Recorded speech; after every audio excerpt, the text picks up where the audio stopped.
Boom. Boom. Ooh. Love it. Let's do it. Let's drill it.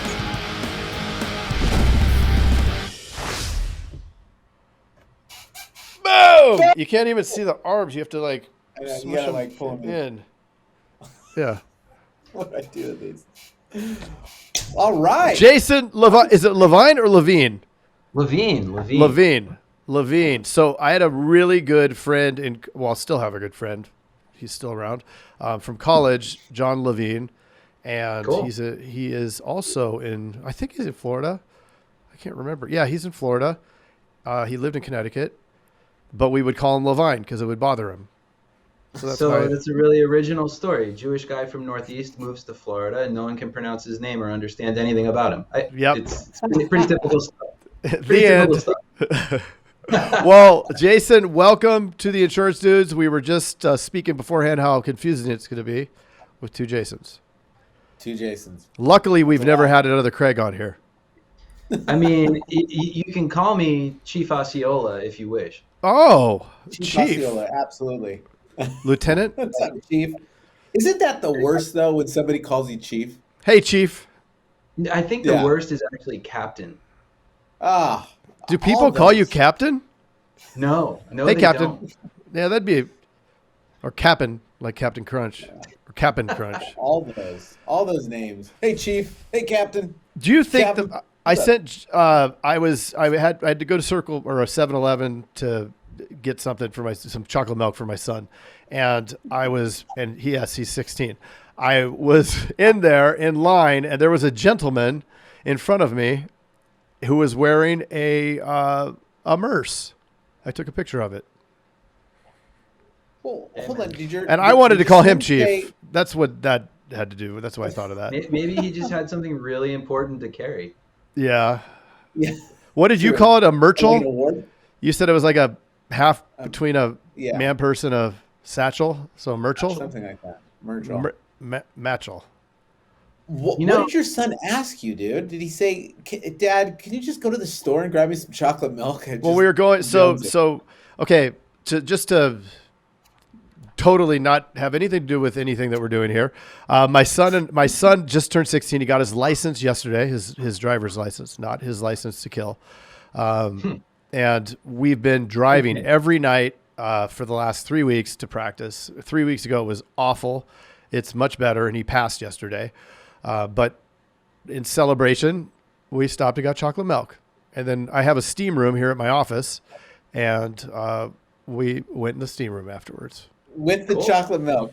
No, you don't bring it in there because it'll turn into like chocolate. Yeah, I was going to ask if it curdled. Yeah, I don't know. We haven't done that project yet. You should try. What? So in a celebratory act, you drank chocolate milk and immediately went into a steam room. I got a Monster. Yes, I drank a Monster 7 at night. Yeah. Yeah. I had trouble sleeping last night. I wonder if it was because of the Monster.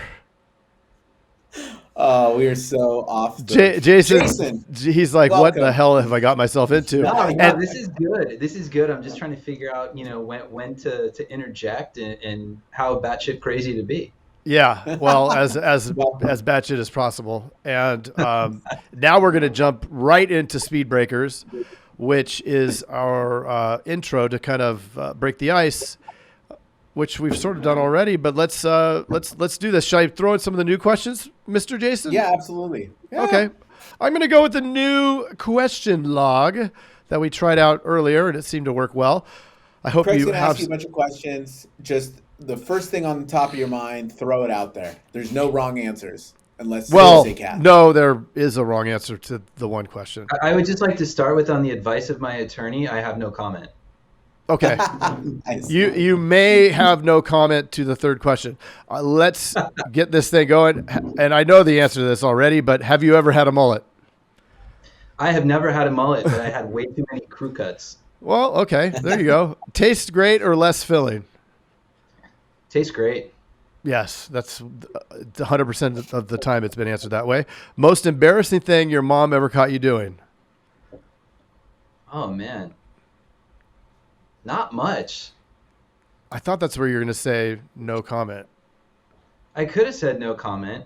Yeah. I mean, my dad randomly came home from the office one day when I was in high school, and I may have had a lady friend over. Oh. That was my dad, not my mom. So Okay. Interesting. Have you ever jumped out of an airplane? I have never jumped out of an airplane, but I do fly them. Oh, wow. Oh, nice. Nice. We'll talk a little bit about that, perhaps. Let's How do about it. what is the best dinosaur? Oh man, the T-Rex. Yep, correct. How many kids One and done. have you made cry? I'm sorry. Please wait for the. Oh well. Well, do you mean actual children or just human beings behaving like children? Oh, That's your call. Your call. No one's ever wow. asked that. Well, I like if it's children, it's maybe like 2 or 3. But if it's adults who also behave like children, the list is too long, man. I lost count. I just don't know. Managing risk. I like it. What year did Marty go back in time to? Who gives a shit? But the DeLorean's awesome. Yes. Yes. Well, then you're going to say the same answer to this. What song was playing in The Enchantment Under the Sea when George and Lorraine first kissed? I don't know. Earth Angel. What kind of car was Kit? It was Trans Am, right? Yes. Or Firebird. Yes. Oh, it could have been a Firebird. I think that's the same car pretty much. It isn't is it? the same car, yeah. Yeah. Yeah. Maybe it was a So my Firebird. wife drives a Tesla, and she has As a do new I. one that has the speaker in it. So you know how you can like program your horn to just blare obnoxious things. You can also It's the emission testing. the car does fart, It does. but you can actually get the audio from Kit, and when you honk your horn, it can start doing the Kit swoosh noise. Really? Yep. Oh yeah. Oh man, my Tesla must be too old. You just have to Time for upload You're an so MP4. behind. It's Wait, pretty what? cool. That is, I'm gonna have to look into that. As a matter of fact, we were coming from dinner with one of our major carriers the other night at an agents convention because, see, here in Florida, we've been living like normal human beings for like the last 14 months anyway. So Well we played. had full convention. You could like see everybody's face. You could touch them. You could poke them, lick them, whatever the hell you wanted to do. And one of our major partners took us out to dinner. And of course, there was plenty of wine. So my wife is driving, not me. And we're pulling out of the parking lot, and some of our colleagues were standing on the curb. So I'm like, honk the horn, honk the horn. She's like, no, it's obnoxious. I'm like, honk the damn horn. And she had it set to La Cucaracha. And right as we drive by, yeah, exactly. So it was. That is That is it fantastic. amuses me. It might actually be obnoxious, but I find it No, amazing. it's great. Amazing. Yes. Oh, it's the best. What country was Hasselhoff Eugen? Deutschland, yeah. That's right. Dogs or cats? This is the one that has the correct answer. Dogs all day. Yes. Nobody has ever said. Oh, maybe one person, but they. One person's like, yeah. We it deleted was an shocking. episode. Tacos or burritos? Oh man, Mexican food. By the way, tacos and burritos, I mean, they're kind of just the same stuff, just rearranged. But I don't know. I think tacos are more like trendy right now. Yeah. And maybe I'll go with tacos because one of the times I pissed my mother-in-law off the most I ever have is when my wife and I, she's originally from the Valley, and we used to go out to Cali all the time, and we went to a taco truck in Watts. And Oh, nice. The mother-in-law like could not deal with herself because we just randomly like drove to Watts and went to a taco truck. Nice. That's True where you story, find the we best only got ones. begged for money like one time, and the dude is just like, hey, like I swear I'm not going to use it on crack. And I'm like, I'm pretty sure you just told me you're going to use it on crack. Yeah, right. So why is That's code for I am going to. exactly. A Good though, man. couple more here. What does ALF stand for? It's like Alien something something that we all watched in like the late 80s or early 90s, Yes. and we should know, but I don't. That's okay. That's right. And the final villain in Ghostbusters? We like the 80s. Is it Marshmallow Dude? It is. The Stay Puft Yes. Marshmallow Yeah, Man. the Stay Puft Marshmallow Man. I make if- Keymaster and Gatekeeper jokes all the time. There you go. Yes. And the one that makes everybody super comfortable, Trump or Biden? Oh, Trump all day. There we go. Jason, Love it. I mean, And but listen, final- listen. Let me qualify that because, like, Yes. people are gonna like now look me up and like try to shoot me. But the Cheeto needed to learn when to shut his mouth. Biden's Yes. just a crazy mofo. Like either one is great or ideal. But I will tell you straight up, if I could have my life back from like February of 2019, or rather February of 2020, and forget the whole pandemic ever even happening. So it's Yeah. not about that. Give me February 2020 over February 2021 any stinking day. Yeah. Right. Well, you have it again in the crypto market. It's back to February of 2020. Whatever, man. I steer clear of crypto. I'm not a crypto fan. Yeah. I'm not either anymore. Final question. What was the first concert you ever went to all the way back to Barney? Okay, so like Really? first real concert or like Any. I threw my best friend First. a bone and went to a concert with him, and I don't consider it my first real concert. But what was it? Well, it's either Blink-182 with Bad Religion and Phoenix TX Oh, wow. or Britney Yes. Spears. But see, Brittany Oh! Spears makes the other Jason so excited. That does. Is That that our does. first Brittany? I think that's our first Britney. I went to a Britney concert once. I don't know That's if you can fun. say this, but it's Brittany, bitch. We have to just check did. the little box now. Heck yeah. Yeah. Awesome. But yeah, no, I have a really good buddy who's actually the best man at my wedding who he's half Greek, so he'd go to Greece every summer. And Hard Rock Live here at Universal Studios in Orlando, Jesus, this is probably, I don't know, 25 plus years ago now. They had Britney Spears, and he wasn't there to be a crazy person and go buy tickets. So I was like 14 or 15, and my dad took me to City Walk at like 4 a.m. to get in line for tickets.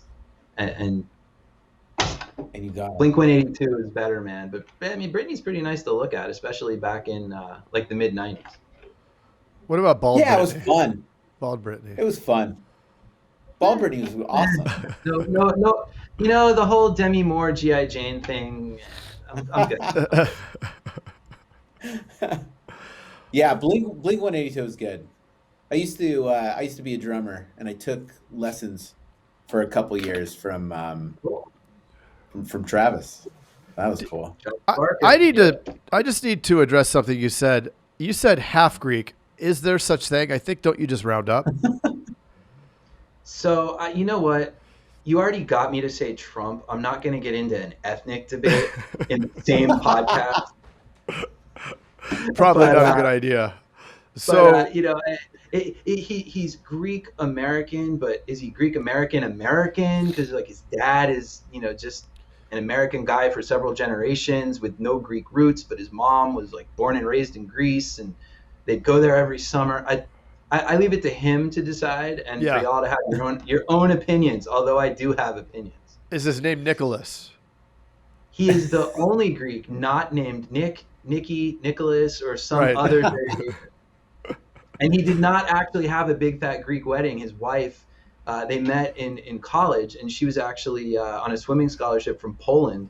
So they got married in Oh. this little town like 50 kilometers from the Ukrainian border, in like rural Poland. It was amazing. It was gorgeous. Wow. Nice. That is awesome. Lots of vodka. I'm sure. So Well- let's make this into an insurance talk, and take us back to how you got into insurance. I know you went to Florida State. You studied actually in college. You studied insurance, which is interesting. I didn't know that did. there was a lot of that. And you say that you're an insurance nerd. Talk to us. Tell us about that. So I grew up convinced I was going to have absolutely nothing to do with the insurance world. So there are two ways you fall into this hot mess, right? Yes. One is a family connection, and one is just a total happy accident, or maybe not so happy. But Because I there's grew nothing up else. This is it. with You got it. but with the stated plan to use law as a footing to politics, yada yada yada. And I actually went to undergrad at Brandeis University, which is just outside Boston in Waltham, Mass, which is where I met my wife. And I learned very quickly, starting to engage in Massachusetts local politics and things, that I actually wanted to like my life and like the people around me and be a real person, instead of having like 20 personas and, basically being a professional backstabber. So I had always had a lifelong love of aviation. And finally in undergrad up in Mass, I started getting back into flying, took flying lessons, got an instrument rating, all this fun stuff. So I thought I was going to pursue commercial aviation. And my now wife wasn't, the hugest fan of that, because, the whole idea of, being on the road 180 days plus per year, especially in the beginning, way more than that, to make like no money. Good things come later on. What the perfect job, though. Oh, it's badass. Be on the road 180. I love travel. So let me answer your question. Yes. My wife and I met doing college radio, and we brought an old friend of my dad's who is this like ridiculous pot smoking hippie up from New York. He's still a trumpet and guitar musician, lives in like the janitor's closet in the basement of a building in Briarwood, Queens. And we brought him up to the campus coffee house and paid him $100 and a bottle of Jim Beam Black to play a show. Oh, wow. Yeah, it was cool. So he plays at the Brandeis coffee shop. It's called Chums. He comes over after, we order pizza. He's got this wood paneled, like 30-year-old Wagon Master, drives it straight into the retaining wall behind my house that I lived in off campus. He didn't park his car. He just smashed it into the retaining wall and stopped. Comes upstairs with his vaporizer. My now wife locks herself in my bedroom, and we ate pizza and whatever in the kitchen. But anyhow, he's telling me this story about how his dad had a New York Times paper route. Not he was the paper boy, but a couple dozen paper boys worked under him. And his only regret in life was not trying the family business on for size, because he could have gotten into it and potentially succeeded his father. So I graduated school a year before my wife, and came back down to Orlando and said, you know what, screw it. Let me try this on for size. That story just really resonated with me. And I'm like, I'm going to live at home. And my father, for the record, and this can, I hope a lot of people see this, paid me $28,000 a year in salary that first year. So anyone who says there's a silver spoon or nepotism, screw you. But I did get to live at home. So no rent, lots of free food, but $28,000. And you'll see where this is all starting to come together. And I kind of liked it. But about a year and a half in, I started feeling a sort of, let's call it intellectual void. And at that point, I was still like a career student. And that is when I found the Florida State master's degree program in risk management and insurance. So about 2 or 3 years in, I started in 2006, or graduated undergrad in 2006, came into the business full time. I'd been licensed and worked in it prior. Came in summer of 2006, and fall of 2007 was starting the Florida State master's program, finished it in 2009. And that's when I say I sold my soul. So, and since then I've achieved the CPCU, Chartered Property and Casualty Underwriter designation, and did that. It's like a 4 to 6 year program. I did it in 2 years. So that's the insurance nerd thing. I actually think it's fun, and I just have an academic background. So I don't know. I just get shit done. What can I say? There you go. So there's actually a program that takes you through, like, is it everything, like operations, or is it more? Yes, it's freaking amazing, man. The undergrad program is a top 3 program in the country. Wow. They've grown it exponentially in the last half dozen years. The master's program, I think, is like top 5 in RMI master's program, RMI being risk management and insurance. They went from like 80 or 90 majors 5 or 6 years ago to like 250 right now. The program's incredible. It is one of the only programs, probably anywhere, but certainly at Florida State, that has like a 99.9 job placement rate.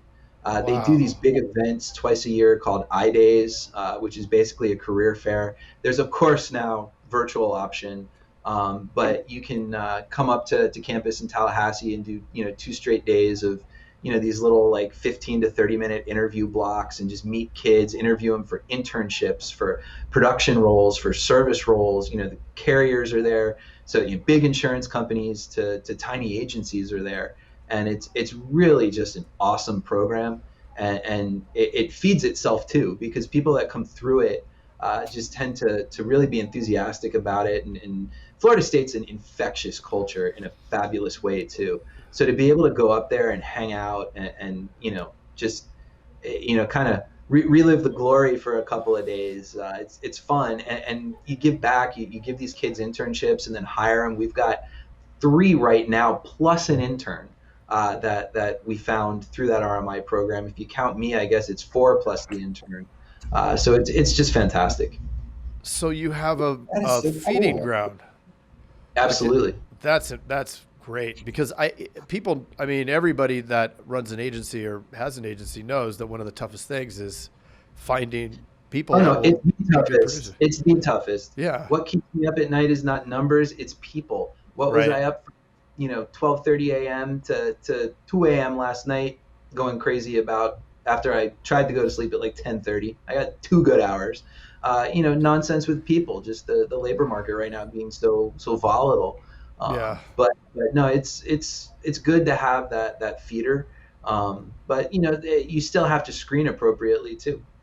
Yeah. But I would say, and I've said this for years, in general, the worst interview with an FSU RMI student is still akin to the best, just regular out in the field industry professional interview. Almost always. And what makes them so much better equipped? They're hungry and they're engaged intellectually. They're not jaded, and they're not just trying to bring their bad habits from one stop to the next. Right. And it's not even that youthful idealism that some people maybe think when I say that. It's you've got career-oriented, focused students who know they're in an elite business program in their field, and it's phenomenal. And a matter of fact, they've started doing. It's been years now, but there was always a mock sales competition. So we'd go up, and as volunteers, you'd get the students. You'd have a risk management student, and you would pair that risk management student with a Florida State professional sales program student. Together, they would do a series of 3 or 4 meetings and do fact finding and presentation to a mock insurance buyer. And then there would be judges watching this on CCTV and filling out forms. And the winner would get like $1,000 furnished by Brown and Brown, which is Daytona Beach based, one of the biggest, independent shops, thousands of employees. I think they're national, but just really, really cool stuff. Well, that program the last 2 years now has gone intercollegiate, which means Ole Miss sends kids, UGA sends kids. There's like 6 or 8 schools now participating. So guess what, folks? Insurance is now an intercollegiate sport. Ooh. Wow. That's incredible. So I want to know, with this program that they have over there at Florida State, what are some of the things that really engaged you personally with insurance? And what are some takeaways that you could give some people so we could? Sure. Well, the biggest takeaway is because I grew up in an agency environment, right? So the goings on of an insurance agency, and we weren't always independent. My father was a nationwide agent, and there's this whole big story that we can talk about if you want. Obviously, you can tell I'm very quick with how I explain things. I'm not verbose at all. But we were nationwide shop until 2008. We still represent nationwide. The La Cucaracha honking the horn, that may or may not have been a dinner with Nationwide. Long story short, we all had to be independent, but we still rep Nationwide for whatever that is, 13 years now. So the biggest takeaways were really learning technical underwriting and company operations, and what it's done. And I've seen it, especially in a marketplace as volatile as Florida. When companies do what seem like really weird, bizarre, crazy things, I know what they're doing, and I can react to it months before the average agent, who may be a very intelligent business owner, but they're just not technically schooled in company ops. and they're just like, what are these crazy SOBs doing? And they're, just kind of pissed off about it and going about their day. I'm like, I know why they're doing it, and I can start to get ahead of it as best as I can from my operational standpoint. So sort of being exposed to the industry through all these facets. It's similar to, I have a colleague who kind of runs on a parallel track to me over in Tampa, and her father, who was a nationwide agent, actually told her, like, I won't hire you until you go work for a company for a few years first. And that's the same education, just different delivery. It really forced her to see things through a different lens. And that sort of, I guess, diversity of exposure, it's powerful. It's truly powerful. When you say work for a company, do you mean work for the carrier or work at an agency? Yes, for an insurance carrier. I think she worked for USAA, actually. Oh, okay. Like call center selling? Yep. Okay. That's cool. Actually, she may have been an underwriter. She did do call center stuff, but just to get on the carrier side in any way, shape, or form. This particular person, I'm pretty sure she was an underwriter. She's a hell of a saleswoman, though. Yeah. So again, it was a 2 or 3 year gig. With the plan was always for her to come back to Tampa, and now she bought her old man out, and she's got a great operation in Tampa. That's cool. So take us through, from captive to independent, pros, cons, what you enjoyed about both. Sure. Well, the captive side was easy, right? Because you have this mothership that you're tethered to, and everything, even E&O. It was called like agency support. E&O was like a new term to us when we went independent. You have to know 1, maybe 2 sets of underwriting guidelines, and maybe you're allowed to do some brokerage business, which means giving stuff to an MGA or whatnot, Right. here and there. So it was just a different world. Everything was all about, one identity. And the transition was interesting because my father was absolutely terrified. He probably would have sold the agency at that point if there wasn't a succession plan, if I hadn't become involved and was a couple of years in. So what we actually did was create a second corporation and get involved with an MGA that had a network of companies that included big national brands, just kind of like have your cake and eat it too, because the fear was, who the heck is gonna appoint? How are we gonna get appointments with these big national carriers? And we're just like, ho-hum this Nationwide shop in Central Florida. Well, it turns out Nationwide screened their agents really well. And look, the jury's still out on how meaningful certain credentials, certain experiences, certain schooling is. Okay, I'm open to the conversation. But Nationwide demanded that you have a 4-year college education. There were cases where, an agent dropped dead of a heart attack and they wouldn't give the spouse the business because the spouse didn't have a 4-year degree. That was it. The spouse had all wasn't sure, was good at it. No 4-year degree, no play. That was Nationwide, in those captive years. So we're not on her side. What's that? Oh, on the independent side, you need to fog a mirror and have a license, right? But and everything from that to the most capable, competent, schooled, incredible insurance professional ever.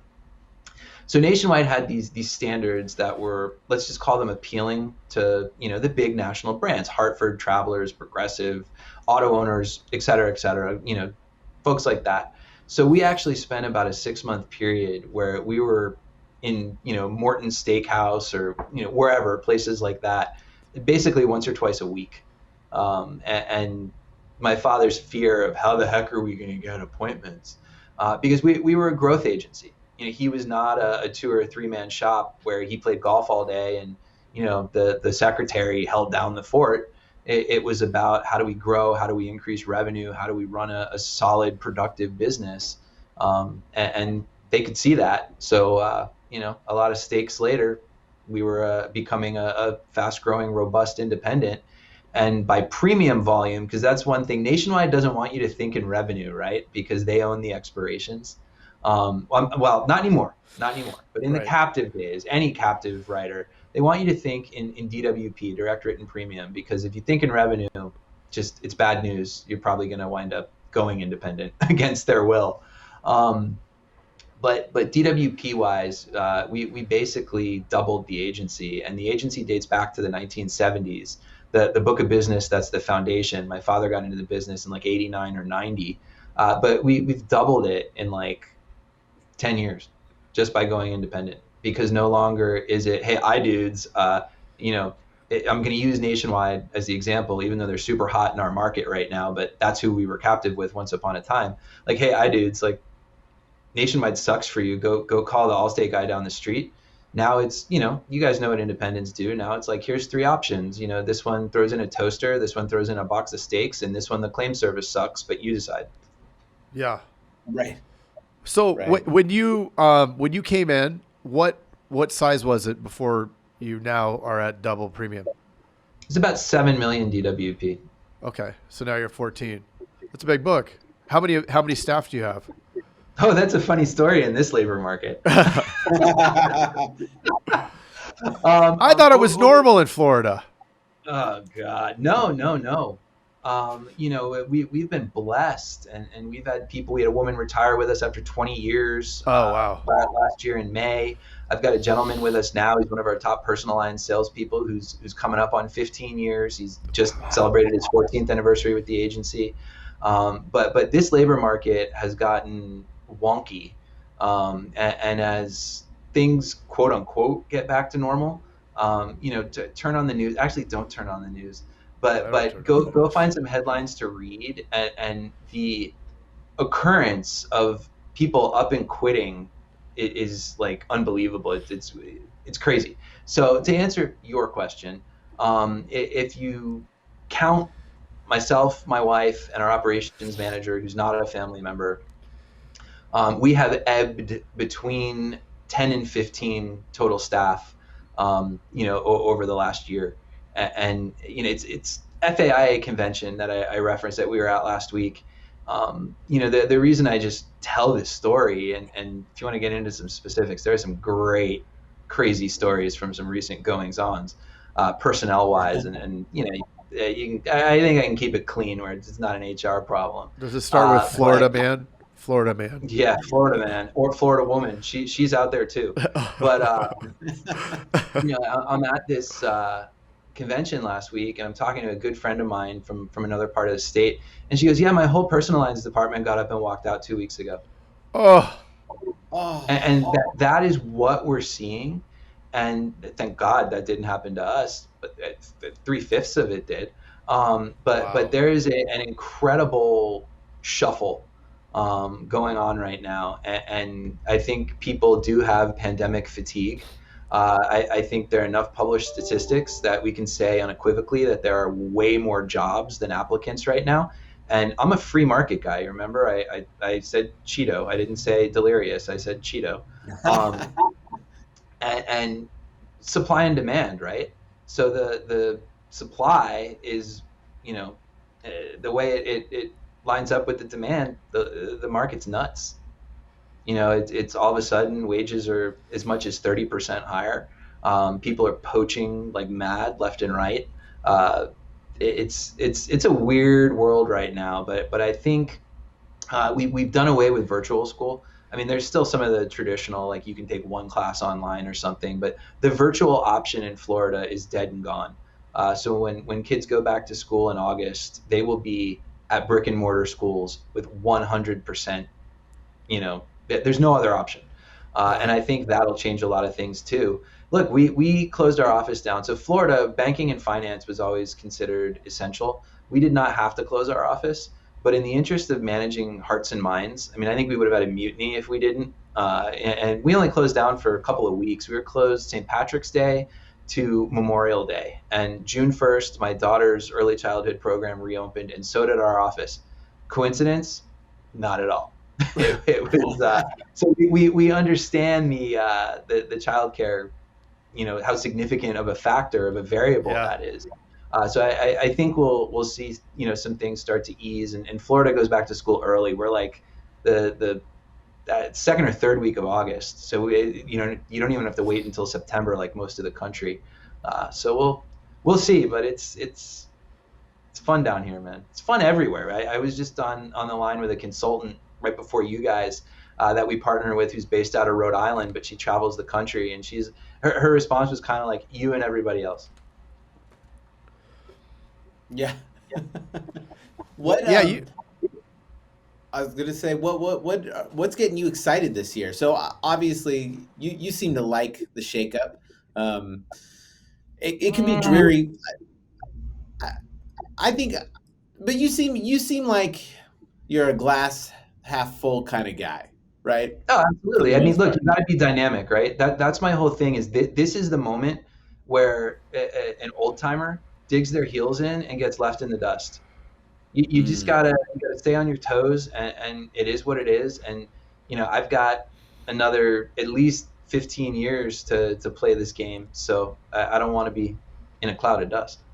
Well, there's always some sort of challenge, right? I mean, this is just a different one, and it's more, everybody's experience is the same different one. Where for sure. Money is printed unlimited and weird, upside down. Everything is just not the way that it seems, but we'll get through it and be stronger for it. Amen. So what are you looking forward to? What are you bullish on in the within the next year or two? Where is your agency headed? Sure. I think the answer to that, and again, Florida is just a weird market. That question has had 3 different answers: 6 months ago, 12 months ago, and 18 months ago. Right now, it's growth, but it's focusing on our core partners, and the national carriers have started to re-expand their footprint in Florida. And the only way we can even do things for people, sell insurance right now in the personal lines realm. Commercial lines is another story. Commercial lines, that's going to be the growth area. We're going to add producers. We're going to have a shitload of fun, and we're going to make a ton of money, and we're going to help people. Right. Personal lines, it's a different beast right now. We basically have maybe 1 or 2, but there are like no carriers that will write a roof over 10 years old right now. We have carriers that will only write a roof if it's 5 years old or younger. Wow. Our property market on personal lines is crazy. So they're calling Central Florida, the core Central Florida counties, SOLO, SOLO, Seminole, Orange Lake, and Osceola, the new Miami. So all the insanity that's always been Palm Beach, Broward, and Miami-Dade, welcome to Orlando. Thanks, Miami. You brought all your damn baggage north. I appreciate the empanadas and the coladas, but come on, send the trash back down, and meaning the fraud, the dishonest contractors. There are like 8 law firms, and so in another hat I wear, I've been very, very involved with the Florida Association of Insurance Agents. Came all the way up through the Young Agents Council, was the chair of YAC, sat on the board of FAIA, the big kids table, so to speak. So I'm very plugged into this stuff. So long story short, there are like 8 law firms that have created a cottage industry out of how to cheat insurance companies. We've had 3 or 4 insolvencies in the last 2 years, and we haven't had hurricanes or sinkholes. It's crazy.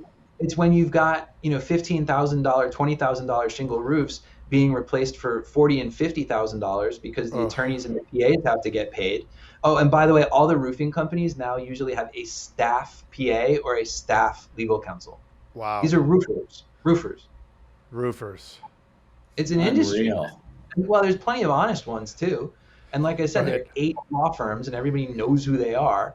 And there are probably 8,000 law firms in the state, right? So this isn't, Shakespeare saying kill all the lawyers, even though I use that quote a lot. But, it sucks. So anyway, let me actually answer your question. On the personal line side, I think it's really strengthening our relationships with our core partners and showing people the value of bundling, because we have that back in Florida. We've got some national brands that'll do home and auto, and that's where they'll get aggressive. And unfortunately, we've had to tell people recently, if they're calling up for a homeowner's quote, and they're like, I am just not giving you my auto information. I'm shopping my home. That's what I want to talk about. We basically have to tell them, like, I'm sorry, call somebody else. Like, there's very little we can do for you. By the way, the reason that your rate and this is like real numbers, the reason that your rate just went from 1,300 or 1,400 to like 3,500 is your 16-year-old shingle roof that may very well be in great shape, but it's not eligible with anybody. I do have a product or two where you could get actual cash value settlement for your roof. So you're just going to sue me when you have a claim, and I really don't want you to sue me. So can I have your auto information? It's not tie-in sales. It's literally, if you give me the auto, I've got like 3 or 4 markets that I can go to and get like 20 to 30% discounts. Otherwise, our property market is just screwed. So commercial's the future, and why that isn't scary, guys, it is forever and always, right? The IA channel has controlled 70 to 80% of the commercial lines market, and direct writers only 20 to 30. Direct writers have controlled 70 to 80% of the personal insurance market. IA has only controlled 20 to 30% of that. So that trend is nothing new. So it shouldn't really be anything scary, even though it's a little maddening. But again, you got to be nimble on your toes. And if I've got to, call my marketing guys and say, hey, some dollars that we're spending getting personal lines leads in, let's shift it over to commercial. And I need to, head up to iDays in Tallahassee and find some good young talent. I'm all for it. Yeah. What portion of your book is personal versus commercial? So after having said everything I just said, so those of you that know the typical makeup of a nationwide agent from back in the day, a captive nationwide, or the same as like a State Farm agent today. I know a ton of them. I love them. They're great people, but they're like derelict of duty. They're dangerous when it comes to commercial, and they're personal experts. So the average nationwide shop was very small in commercial, 10% or less. We were right at 10%. So January 1, 2008, we were about 90% personal, 10% commercial. Right now it stands at about 70% personal, 30% commercial, and our business plan wants to get it to 50-50. Nice. A lot of opportunity there. Okay. Have you talked or met David Carruthers? I have. I've sat through seminars of his at IAOA, the Insurance Agency Owners Alliance. Awesome guy. He's a boss. IAOA is a hell of a group of people. Yeah. I think there are like 7,000 members now. That's crazy. We were sitting in a bar drinking whiskey in Ireland, and it was actually a trip with Auto Owners Insurance, and we met this agent from Tucson, Arizona. And hey, that's where I am. Hi, cool.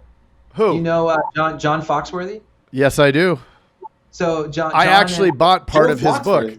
John Foxworthy. That's awesome. Yeah. That's awesome. For the carrier who we can't name. Bar in Ireland with Foxworthy drinking Redbreast, and he's like, you guys should check out this IAOA thing, and it was fledgling. I mean, it was I think they had just that first conference in like San Antonio or something, and it was like this new thing, and we're kind of like, all right, whatever, like Facebook, cool. And now we're like annual IAOA attendees, and we love it. We always get some huge takeaways, and following Nick Ayer's personal Facebook account is now like my favorite sport. It's very interesting. It's very interesting. You have to like roller skates. Yeah. Well, roller skates and banana hammocks once he moved to Arizona. Yes. It's a little disturbing at times. That's his goal. So, speaking of Ayers, let's talk a little bit about marketing. So what do you do to grow your book? Because doubling up is a pretty significant achievement. And, why don't you pass out some tidbits? And I think right before you answer that, I think I want to state for anybody that has a smaller book, man, even at an amazing 90% retention or something like that, when you're at 10 million, that means that you're going to lose $1 million. So if you're growing in those bigger numbers, it gets very difficult to continue that growth. So it's a lot more impressive than just, he grew by $1 million. Yeah, no, well, he wrote like 2 million or 3 million to get to those numbers. So, So there's a lot of things we do, but there's one single core fundamental thing. And that's what I love to share with people. We could get into all the digital stuff we do and stuff we used to do that we've kind of reeled in, and how to create a presence as a hometown agent in sort of some outlying areas that have better underwriting guidelines than those core counties I mentioned, Seminole, Orange Lake, Osceola. And the digital era really enables that, because you can make yourself look like you're the hometown guy anywhere, and it doesn't really matter where you're sitting. That's not the fundamental. The fundamental goes back to when my folks, there's a whole nother story here. I'll keep it real quick. I won't even tell it. But when my folks came to Orlando from the Tampa Bay area, which is where my father's first agency was, he did a similar thing with a nationwide book of business that he walked away from in Tampa and was given about an equal value book here. Remember, you don't own your expirations, captive land. I'll spare you the rest of the details. This is the fundamental. Stop obsessing over, I've got to have this many leads and this many new clients. You need that activity, you need that volume, but the best lead you have are the people you've already sold to. And if you can go back and look, I know there are a bunch of hotshots going, I multi-line everything I sell. No, you don't. Get in your AMS if you have one, and do a reality check and look at your numbers. If you're anything above 60 or 65%, then you're truly a rock star. So if you're running between like 45 and 55, now you're probably average, at least what I see in my colleagues. And even my own agency at certain periods, and then we relaunch these campaigns. But what you have to do is turn inwards, especially when you have a super hard market and just a super weird market like we have right now in Florida with property. And you have to focus on relationship building and multi-lining. And that's the secret. If you can multi-line, if you can bundle, another 30% of the policies you've already got on the books, or insureds you've already got on the books, your retention is going to skyrocket. That revenue pad is not going to be temporary. A lot of people fall into the trap, and we're Florida, right? So there's over 1,000 people a day moving here. The housing market's out of control. So you get these agencies that are a homeowner's mill. But when there's a lull in the market or when rates go up, those people are screwed. But when you've got somebody who you've got their home, their auto, their motorcycle, their boat, their jet skis, they don't leave, or it takes a lot more for them to leave. So that account rounding, that cross sell is critical. And back in the day, my mother actually developed a program, and it had all these things like you need 3 touches, and if you make 3 phone calls and then you send a USPS postcard. I mean, this is the 90s, right? So there are some modifications to that now. You still need a certain number of touches. Brandon Smith up in Montana, speaking of IAOA, presented some awesome stats at the last IAOA in San Diego just before the world went batshit in I think it was late January 2020. And Harvard Business Review says you have to call somebody. It was insane. It was like 12 times before you actually get them on the phone on average or something. So anyway, you develop a campaign and you market to your existing book of business. And if you can ensure that book of business becomes healthily multi-lined, that's how you do it. Sure, you need green, organic, new revenue, new insureds into the book, but to answer the question straight up, how do you do something like those doubling efforts? You turn inwards and you sell more insurance to the people that already trust you and work with you. Right. Well, if you have a 50% of the book is monoline, I mean, a huge opportunity, right? Yep. So you mentioned a little 3-step or 3 touches.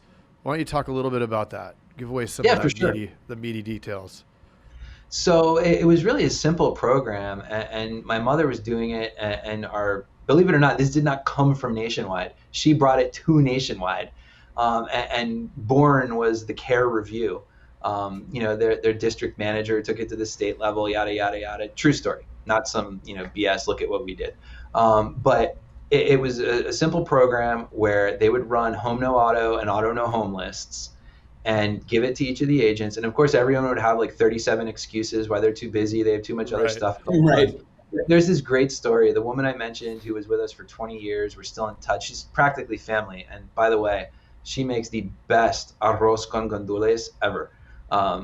If you ever need some Puerto Rican food, like I always told this woman, when you retire, if you want to open a restaurant or a food truck or something, I will invest.